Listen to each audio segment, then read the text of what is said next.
Hello, everyone, and welcome to another episode, 2021 of Empowered Conversations podcast. You have no idea how excited I am to interview today's guest. Jessica Durivage Kerridge is a friend of over 14 years, and I cannot begin to tell you how amazing this woman is. She, and like all the amazing stuff that she's been doing and continues to do out in the world. Jessica, soul guide, dreamer, and visionary. She's a Qoya teacher. She is a radiant rest practitioner, yoga teacher, embodiment facilitator, and ritual maker, just to name a few.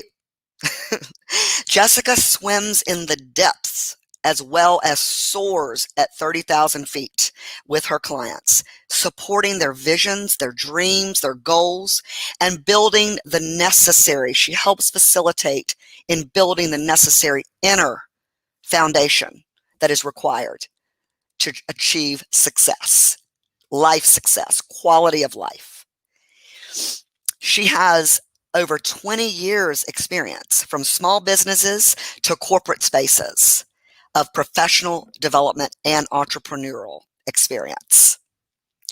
Her leadership style begins and ends with a heart-centered practice and is guided by conscious movement and deep rest. That's important too. Her leadership style, Jessica is most passionate about awakening the one who knows in everyone that she encounters. She is also going to share with us, super excited about this new wellness-centered developmental program that she's co-collaborating called Evoke the Possible. So everyone, all right now, help me in welcoming my good friend, Jessica. What's up? What's up, Steph? Oh my gosh. God, this is so exciting. How are you today?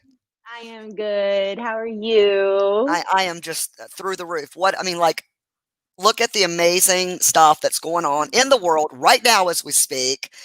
You know, this is just so incredible. Hey, Siobhan, you can't see the comments, but she says, hey, Steph and Jessica.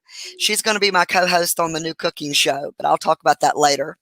So Jessica, you know, like I said, I've known you for over 14 years, and I knew you when you were talking about these dreams and these visions, and we would have these discussions with our group of friends about what you wanted to see in the world and what you wanted to see within yourself, your community.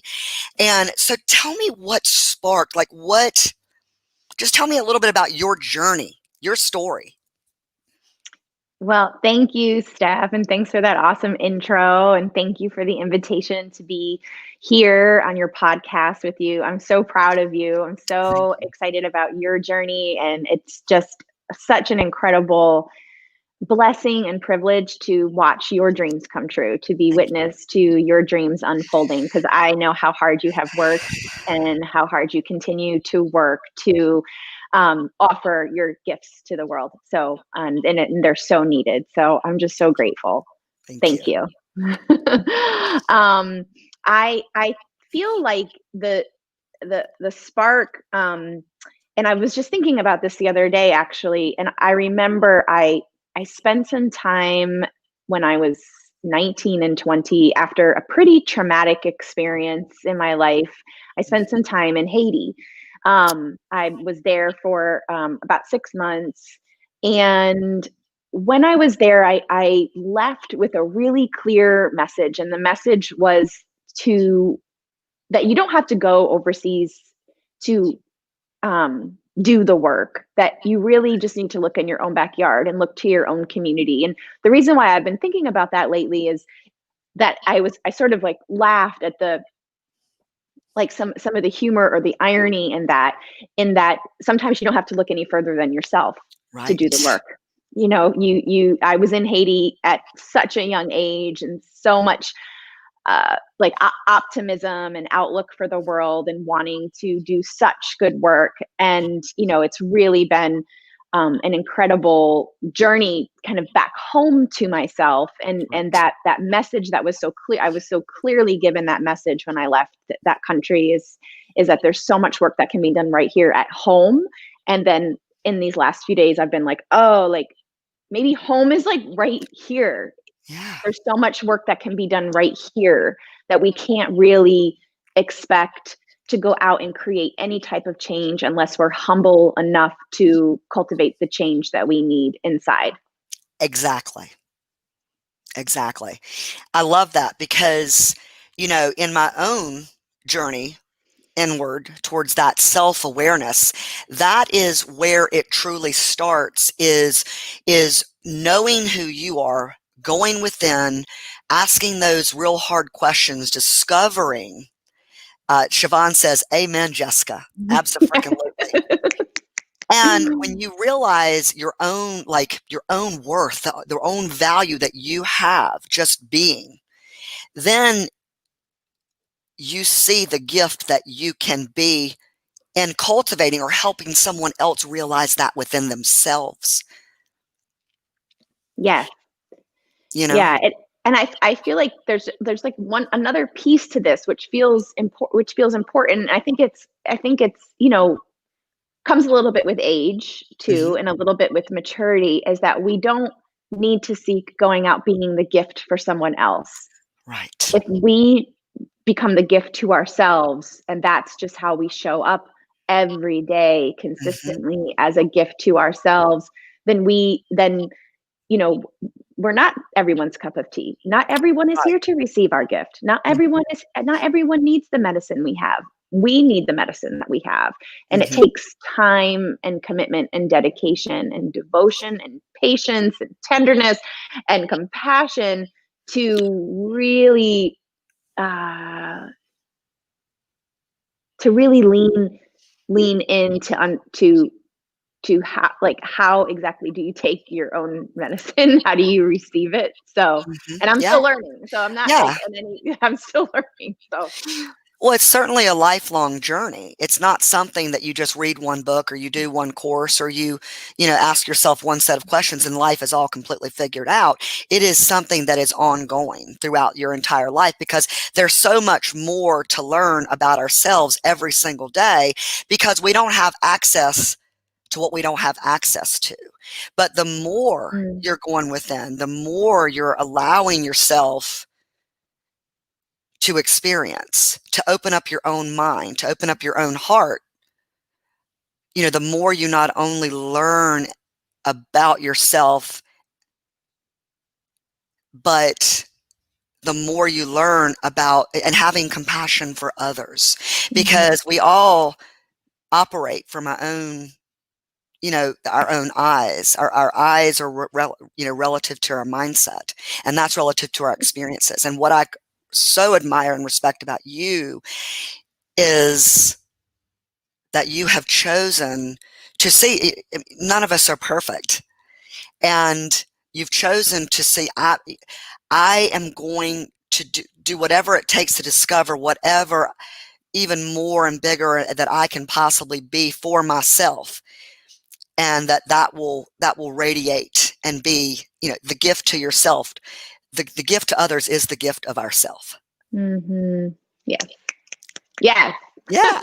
So I remember, so just tell me, so I remember the one of the first projects that I remember you creating was the Global Awareness Project. So tell me a little bit about how you got started with that. You in English Carl, that is. English Carl. So yeah, my then boyfriend, now husband, Yes. 'cause we've been married for together for 15 years. We it was interesting because we like on our very first date, we were sitting in the parking lot of Sun City Cafe, which you know very well too. It's one of our favorite Yes. restaurants in Myrtle Beach. And we were done. We just had this like incredible time. He was dropping me back off at my car, and he was like, I think I said something around, in the vein of, I don't know how it came up, but like, I just really wanted to get more involved with service. I hadn't been involved with service in a while, and how important that was to me to, have some type of connection to giving back to the community. And he was like, "Oh, I've got this idea for this calendar," which ended up being like a foundational piece for the project. And so the calendar was this artistic piece that we produced for, I think, 3 years. And we partnered with different local nonprofits in our area and partnered those nonprofits up with artists. And then we distributed, I think, 20,000 calendars every year locally. And it would represent some of our local nonprofit organizations, some of their bigger events and fundraisers. And we also, with that in our fundraising efforts, had through really fun art show events that were very like interactive and multimedia. It had performance and art and music, and thousands of people would come, and it was just really fun and really cool. Myrtle Beach, when people thought, I don't want to speak for how it is now, but thought about art for a long time. They thought about beach reads and seascapes, and we kind of tapped into a bit more of like the underground art scene, what was happening with artists that were doing some different things. And we also gave grants to artists that did service work and nonprofit work, and we became a certified 501c3 and ran the organization. We traveled to Ecuador, we produced a documentary, we did a lot of fun things. And we were really young. We were childless, and we had a lot of energy. But it was such an incredible experience and learning experience. And you were a part of it all, Steph. That's right. So one of my favorite parts about the documentary that you guys did was, I can't remember what part. I think you were in.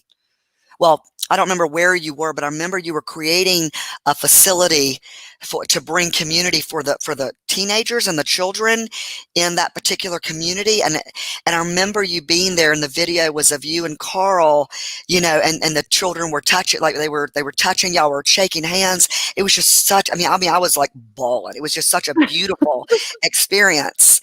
Do you remember what I'm talking about?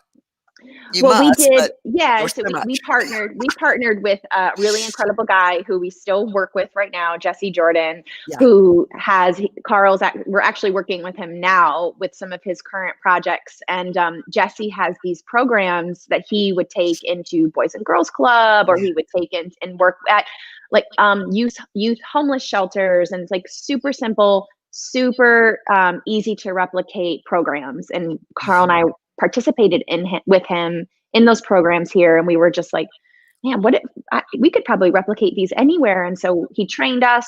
We took a local videographer, Thomas Hart, one of our good friends, down to Ecuador, and we partnered with a local nonprofit there. And so we were with them for a couple of weeks, sort of facilitating his programs there. And it was just really powerful, like so powerful. 15 years later, we're still super inspired by Jesse and looking for ways to work with him now and continue to spread like the importance of what he does.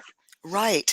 And that was so successful, but then that inspired and led you to other heart-centered projects that you've created and cultivated over the past several years. Talk about some of the other things that you've done in service, heart-centered service to others.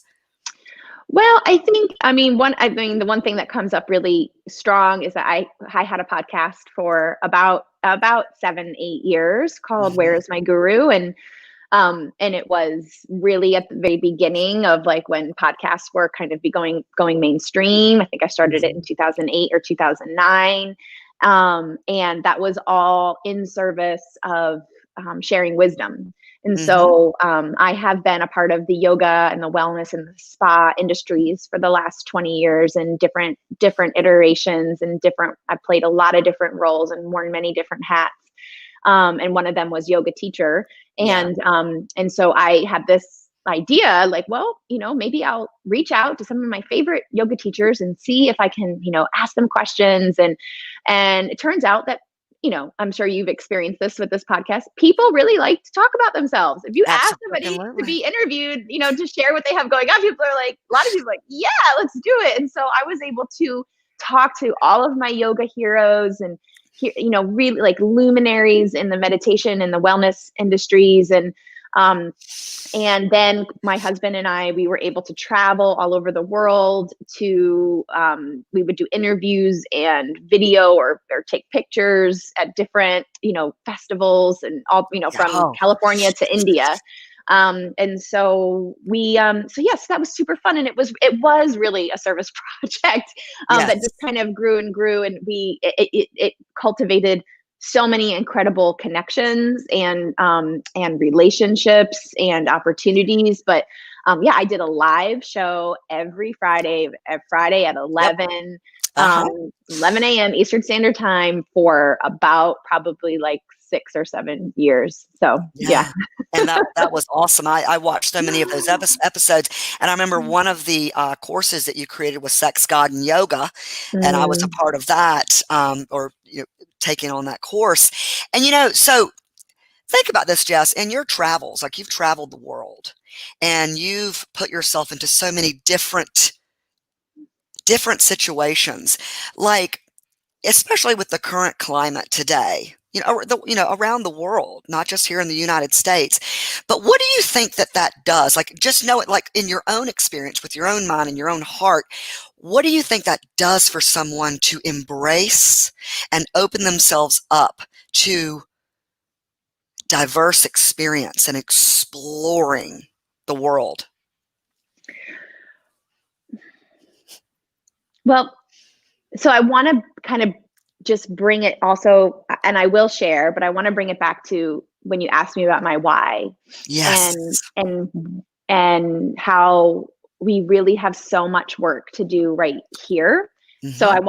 I want to kind of preface that, because that's just coming up for me really strong, and especially in the last 5 or 6 years in my own, you know, personal journey with anti-racism Hmm. and, you know, dismantling white supremacy culture, and you know, learning what decolonization means, Hmm. decolonizing capitalism within myself. So Hmm. I really want to say that there is so much, you know, that we can do. And I I really believe though that my travels abroad and seeking adventure and difference and putting myself in situations that were spending a lot of time in the unknown and being curious, cultivating curiosity, it has really helped to usher in a lot of courage and resiliency Yes. in when it came time to say, okay, Jessica, now this is the work that you are supposed to be doing, and you should have done it, you know, a long time ago, but we can't spend too much time harping on that. We just have to Right. do it and move forward. Yeah, I mean, and to that point, everything is a process. So while I may think or have wanted something 3, 4, 5, 6 years ago, I was not in the space to fully be able to offer everything to the magnanimity of what would be necessary. So going through other experiences, embarking on other projects and journeys and experiences create that so you can fully do what it is that's in your mind and your heart. Yeah. And you know, to your point, so you and I are in a community of people that share the same mindset. I wouldn't say same, because no two people are the same, but our eyes control what our minds see. So if you don't have access to something, you don't have access to something. If you've never, ever, ever, ever, ever even been privy or even remotely experienced the color green, I can tell you all day you need to think of the color green. But if you have no access to that, you will not be able to think of that color. So for instance, you and I, again, being on this journey of cultivating the self-awareness that will be until I'm 1 foot on a banana peel, one in the grave, which I'm going to be cremated. So, but I love to say 1 foot on the banana peel, one in the grave, because that's funny, because I'm still funny. The point is that, and I don't have ADD. Look, there's a squirrel. Um,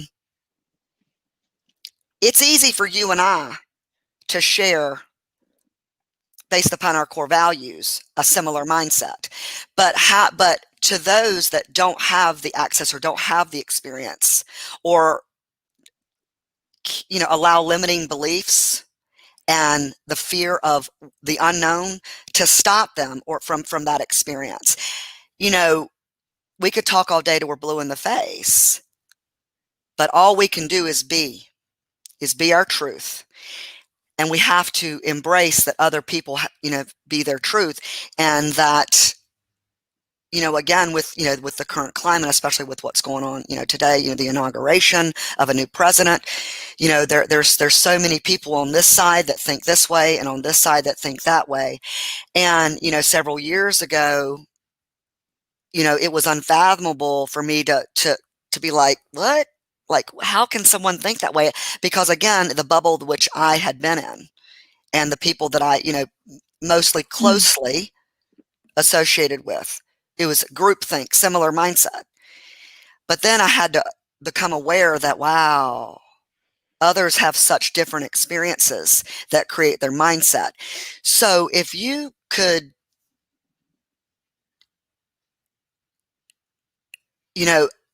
say one, because you never know how someone's going to receive it. But if you could think of some way to, again, everybody has to have their own epiphany.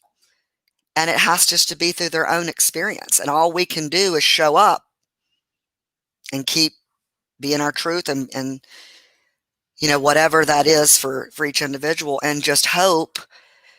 Because, I like to say that, 300 years or so, 100 years ago, it was literally 100 years ago, almost 101, that women obtained the right to vote, the right to own property. And it's like, because that was, sorry, I get emotional.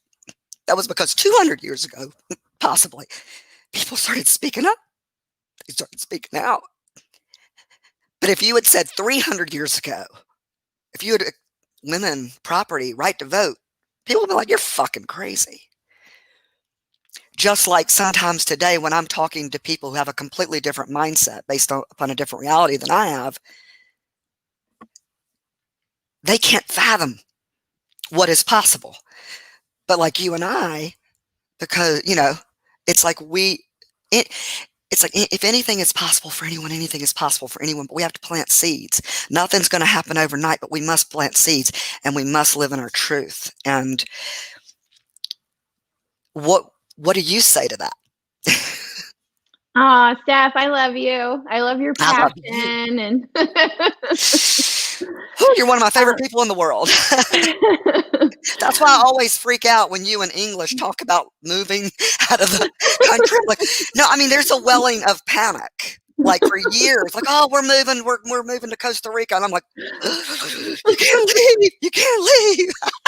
Even though you would always be a part of my heart. But anyway, sorry, I didn't mean to interrupt. Go ahead. No. A lot of things come up. There's so much to unpack with everything that you just shared. And, one of the things I recently read was that in terms of the news cycle, which I do think the news cycle contributes a lot to how we determine what is true and what is real and what is not. Mm-hmm. I think that so what I read recently was that for so long, the news cycle was controlled by sort of like a white male consciousness, sort of like a stream of one, and as when you think about things like women getting the right to vote, and you think about this broadening of voices, right? Being able to speak out and gaining more courage speaking out, and that vibration and those frequencies getting, meeting this one stream, that's all that we've received. Well, now all of a sudden there is a lot more noise. I wouldn't place blame or fault on the media at all. There's enough information out there for anyone to hear only what they want to hear, right? There's enough information out there for you to hear. I could take in completely contrasting views to what I believe. You get in the room with 10 people that all witnessed, maybe a car accident. All those 10 people are going to have a different accountability of a different account of what they saw, because one person was standing over here and one person was standing over there and one person was on their phone during it, and one person was in the car when the accident happened. So, so we're hearing, so what comes up for me in this moment, is that, and the question that I have been asking a lot is just show me truth. Show me truth. And the truth that has been really present with me is that, honey, like, this is the unknown. People are so uncomfortable about living in the unknown. And the truth is, like, beyond this next breath is unknown. Like, we don't know what's going to happen when we end this conversation and, you walk out into your living room and I walk back into my day, and we have become very fixated and we have, really carefully curated lives that feel completely structured and set up so we don't have to think about the unknown. It's even gone as far as, like, how distracted can they make us, or we choose to be, right? So I think that and I'm not sure if I'm really answering, your question, but I don't know. I think it's just more like we're just kind of volleying back and forth, sort of what's coming up from us or what's being brought up by what each other shares. Going back to what you said about, like, if somebody doesn't know the color green, they've never seen it. I think that there is the ability to sensitize your self-awareness. Yeah. So, you can start there. You can start to decide you want to sensitize the muscle of self-awareness. Yes. And there's a million billion, keep listening to this podcast, buy a book about mindfulness, right? There's so many things that you can do to sensitize yourself. Follow Jessica. Yeah. So that's definitely one area. If you feel sort of like just stuck right now in, I don't know what to believe, because there is so much coming at us. And I've met a lot of people that maybe believed a lot of things for a really long time, and they know that they want to change maybe some of their beliefs, or they want to be open to at least holding on to a different perspective, because that's so much of what this moment is about as well, is how can we hold multiple truths at the same time? How can we hold complex perspectives at the same time and not negate one or make one bad or worse than the other, but be able to look at them, so those things kind of came up for me when you were talking. I think there was one more thing, but I forgot. But I what we're witnessing is like sort of like a full spectrum, of humanity, which, it's like, be careful what you ask for, like, but one thing I have been doing is really going in and saying, like, what is true? What is true? What is true? Oh, and this is what I was going to say. Another thing that I have been focusing on, especially because I'm really feeling a call to not live in a divisive mindset, is to understand, like, where my priorities are, and yes, my priorities are to dismantle white supremacy culture. My priorities are to be an anti-racist. My priorities are to be an abolitionist, right, of the whiteness project. Those are priorities of mine.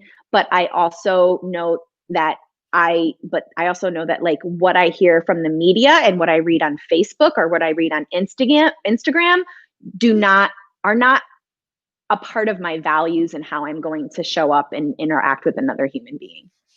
Right. So now when you say that, because my feed is filled with more so people that have the mentality that you were speaking of, the dismantling of white supremacy, the anti-racism. Now I see some of the other as well, but mostly. So in my mind, I might be experiencing a level of cognitive dissonance and thinking that that it's getting better, but it doesn't mean that I don't realize the work that I need to be as well partaking in.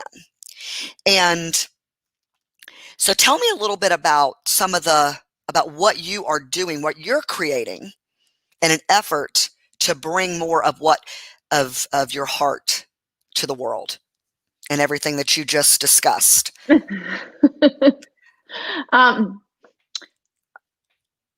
So one of the things that I'm doing a lot of is pausing and stopping and listening and learning and getting my ass humbled to, like, there's a part of me that's like, that thinks, how could I have not known this? Right. How could I have not known something that my sister, Angel, or my sister Javon has always known? How could I have not known? Were you going to say something? No. I'm just riveted by what you're saying. Okay. I'm about to explode. Okay.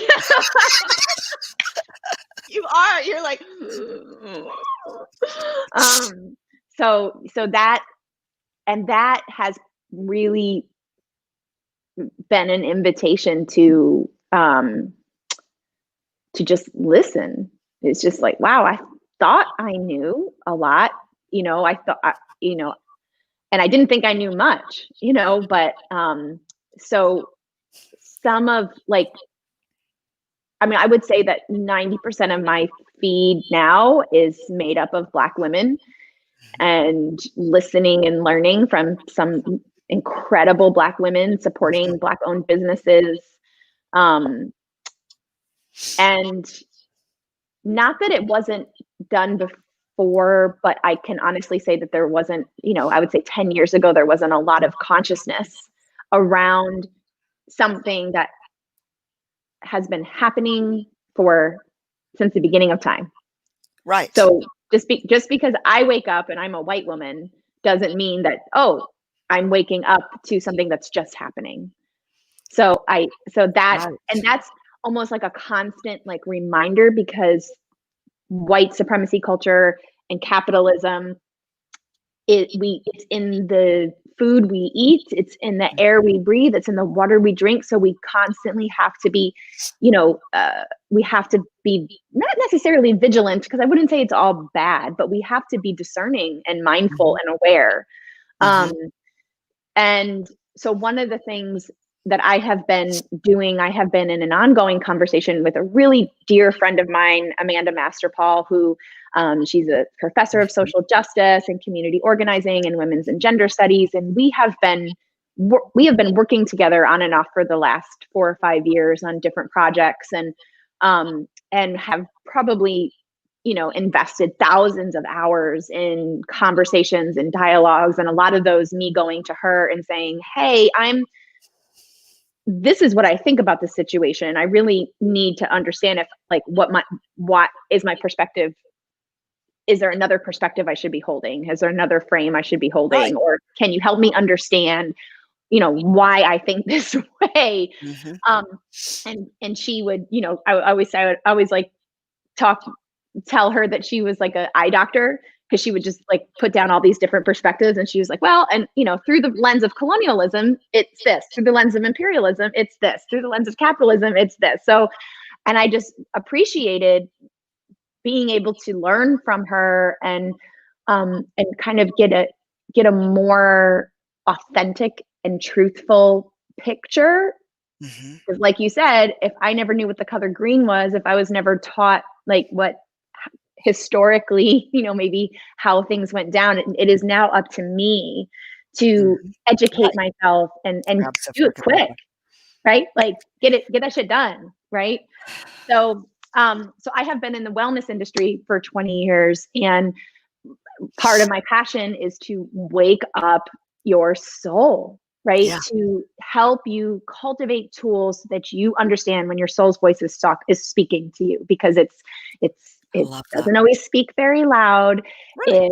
It, and there's certain ways to really tend to that conversation, to Hmm. enter into that conversation so that so the messages are clearer, so the messages are um, more, so that you feel like you can put those messages into action, because the messages don't always come. They're not like, hey, Stephanie, you Hmm. should have, a green juice today, But it's a whisper, and a lot Yes. of that is our gut and our intuition that so many people, and sometimes even, I'm sure you as well, I oftentimes don't pay attention to.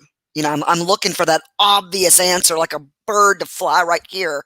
When it's no, it's those subtle moments when I'll have like this thought, and just to speak, of what some of what you have been, discussing, for instance.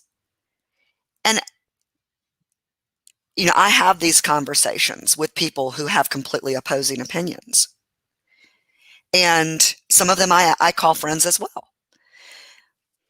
And most recently, there was a epiphany I had that again validated what I'm thinking and what I'm saying. In watching, I can't remember, TV, what was ever on the TV, and I don't even watch the show. I can't stand this show because I think it's a fake, false perpetuation of a paradigm that's very unhealthy. But the show The Bachelor,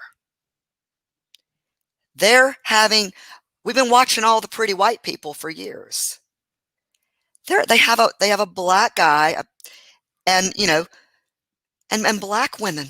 We're doing, and it was like, see how underrepresented it's in our the way in which it subconsciously programs us, and we're not even aware of it.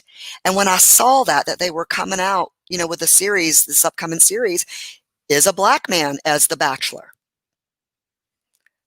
and I'm like, and I remember I was with somebody who has opposing opinions, and I was like, I bet you weren't even consciously aware. And they didn't know what to say. They were like, you know, Because society makes it very easy to not be consciously aware. right. Society makes it very easy. And in these moments, I mean, not to like belittle your experience or belittle the experiences I've had, but you have to reckon with this injustice that you've been allowing, that you've been complicit with. And that's Yes.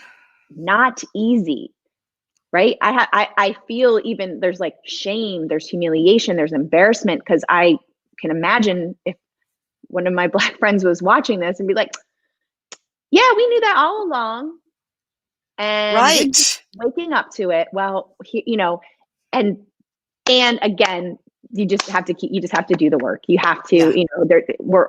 we are all waking up to a lot of things every day, in whatever Mhm. kind of body that you're in, whatever kind Mhm. of lived body experience that you have and that you show up with, whether you're in a white body, a black body, a brown body. And so, we Mhm. all are here to wake up. And so, but I really just want to empathize, right, with Right. those experiences, and that moving through that is part of the process, like moving through that, if it's shame, and nobody wants you to feel shame, right? It's not about Right. going around and saying I'm a bad person or Right. apologizing or Right. anything like Right. this. That is Right. that is Right. absolutely counterproductive to the movement, Mhm.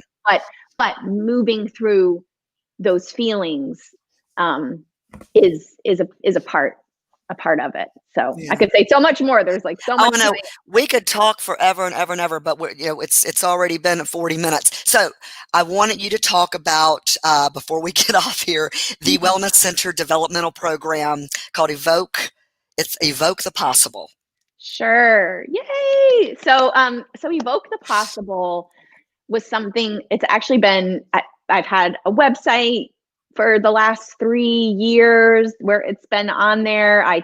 I led a workshop about 3 years ago where Yep.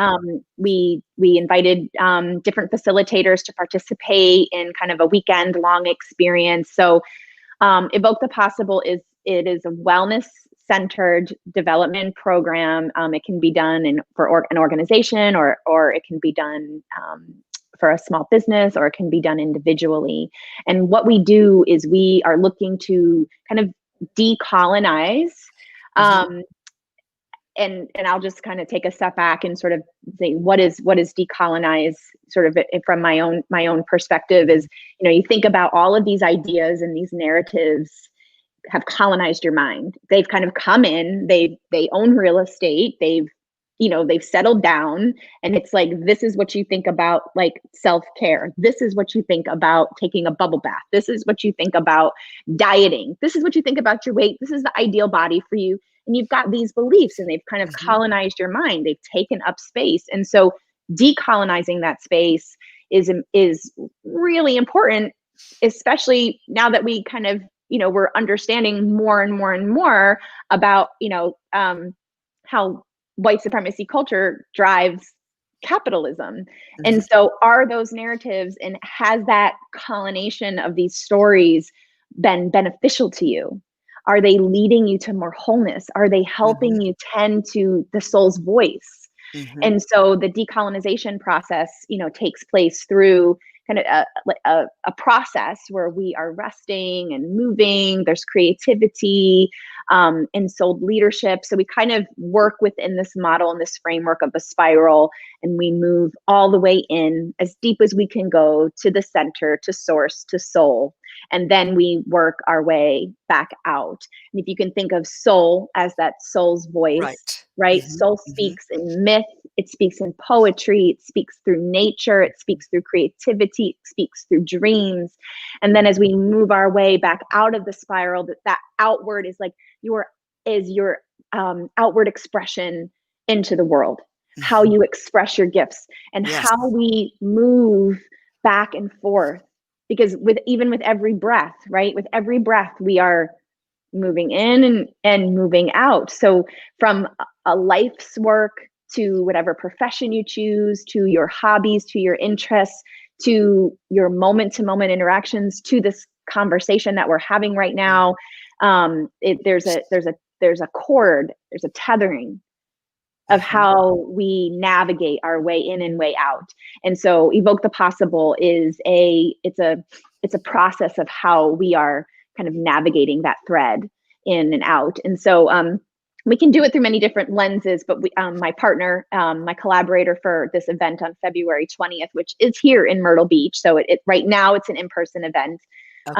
We're looking through the lens of wellness justice and community care, and how decolonizing self-care, wellness justice, and community care, what's kind of happening at the intersection of those for ourselves personally. And then, how we can maybe rewrite some of that story for ourselves.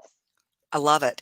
Now, we're going to provide a link so people can sign up. And again, if there's something happens that you're not able to do this in person, will it be an online event, or will it be postponed? We will move it online if we can't do it in person, but we are going to do sort of another iteration of it online, where it'll be over the course of 6 weeks. And so that'll probably start in March. So because there's 6 different sort of pillars that you move through in this process. So starting in March, there'll be an online event that'll happen once a week. So yes, we will move it online. We're really hoping that we don't have to. We're keeping it a very limited number so that we can social distance. And so awesome. So is there anything else that you would like to share before we get off here and dismantle our conversation?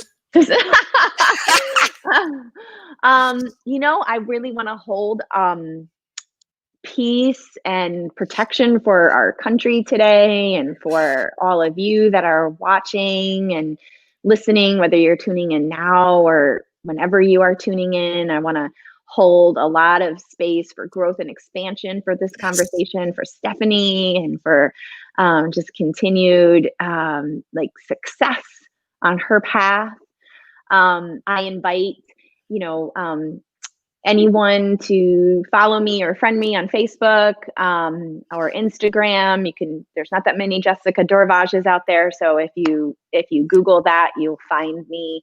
And yeah, I've been kind of quiet for the last year or so, and I'm coming out of that a little bit now. So be on the lookout. Oh, I love it. I love it. And I've noticed that. I did want to say one thing. Several months ago, this was right when you and English and Ellis Roy had embarked on your journey in your Airstream to go live on a farm, Yeah. in New York. And I tagged you specifically in a meme that I did through my private Facebook group, Rickenlicious and You. And it was a takeaway Thursday. And it was like, how are you creating a life that you don't need a vacation from? And I tagged you. I was like, Jessica, Durivage Kerridge is the epitome, her and her family, Carl, and of doing that, of living. And anybody, I've shared Jessica's stuff for years. If you're not following her, you need to follow her. If I share something that she writes, does a video, you need to be watching or reading that shit. I'm gonna tell you right now, she's such an empowered, just beam of inspiration. One of my favorite people in the world. So grateful to have you in my life. And with that said, we're going to be posting a link in all the ways in which you can follow Jessica. And that's my way of saying her name. Y'all know me. I'm a big honking goo. You're going to be calling me up being like, is this Jessica? Okay, but yeah, Jessica Durivage Kerridge. And so yeah, but Jessica, thank you so much. Oh my gosh, I knew this would be an amazing conversation. I was just jumping out of my skin. And thank you for all those that were on. Siobhan says, I'll find you, Jessica. Thanks, Steph. Siobhan also says, people who have lost their laughter or have no access to it. I never even knew that was a thing. And so thank you, Siobhan, for all your comments. She's the only comments I was able to see if you were commenting or watching from the other two platforms as I streamed through YouTube and my private Facebook group. Again, Jessica, hold on in the back real quick. But I just want to talk to you privately and for a second or two. Thank you so much for being on. I love you, Steph. I love you, Jessica. All right, girl. Tell English I said hello and give Ellis a big, huge squeeze. I will. All right, I'll be right back. Okay. All right, guys, thank you so much for all those that were watching. And I hope you enjoyed our conversation and, allow it to just to permeate your heart in whatever way that is for you. And I also wanted to announce this upcoming Friday. You got to come back live, 12:30 Eastern Standard Time, 3:30 p.m. Pacific Coast Time. My girlfriend Siobhan and I, Siobhan Coates from Spark Up Kitchen, we're going live to talk about a collaborative effort cooking show for Defa Rickenlicious and Spark Up Kitchen. We're going to be going live this Friday. We're going to prepare an amazing bruschetta and just to discuss the concept of our cooking show. Anyway, thank you so much, guys, everybody, for joining us on Empowered Conversations.